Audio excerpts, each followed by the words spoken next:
On ne change pas. Le monde change.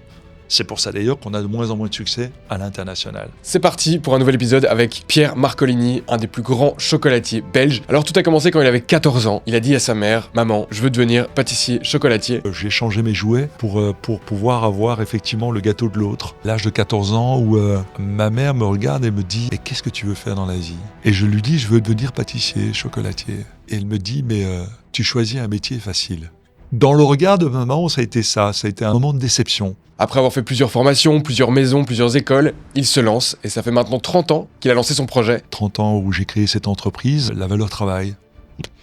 Tu n'as rien sans rien. Ça n'existe pas, le truc qui tombe comme ça, non. Aujourd'hui, si tu dis, tiens, je veux faire du bean to bar, tu prends, tu tapes sur ChatGPT, tu dis, donne-moi des recettes, je veux des recettes professionnelles, etc. Mais en 2000, zéro. Zéro. La connaissance était tenue par les industriels. On va évidemment parler de l'artisanat du chocolat belge. Je pense que l'artisan, au plus, il va aller chercher en amont sa valeur et sa valeur ajoutée, c'est-à-dire le choix des fèves, quel type de fèves, comment est-ce qu'il va torréfier, est-ce qu'il va mettre un peu plus de sucre, quelle est son identité et faire ce qu'on appelle un chocolat d'auteur.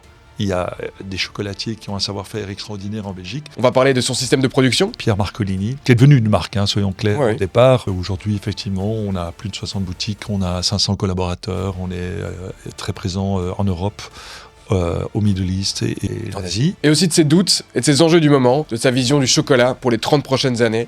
Aujourd'hui, quand je regarde toutes les contraintes qu'on a, est-ce que c'est la bonne direction ? Est-ce qu'aujourd'hui, le marché n'est pas occupé à changer ? Comment sera le cacao dans 30 ans ?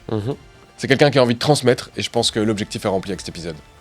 École, j'ai envie de laisser ça. Ok. Je suis occupé à réfléchir là-dessus, sur une école. Je pense que ce serait génial en tant qu'artisan de laisser un peu une transmission.